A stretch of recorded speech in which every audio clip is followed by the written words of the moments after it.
দিকে তাকান, আপনারা যারা পুরস্কার নিচ্ছেন সামনের দিকে তাকান।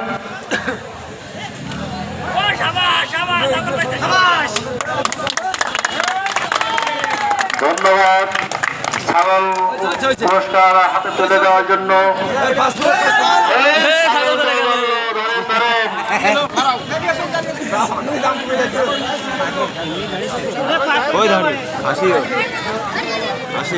পুরস্কার দেবেন দেবীদাসপুর টিম ম্যানেজার ইসরাফিল।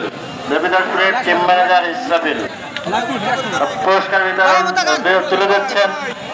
বিশেষ অতিথি Sirajul Islam 22 inch LED television 32 inch LED television তুলে দিচ্ছেন বিশেষ অতিথি ইসরাফিল হোসেনের হাতে।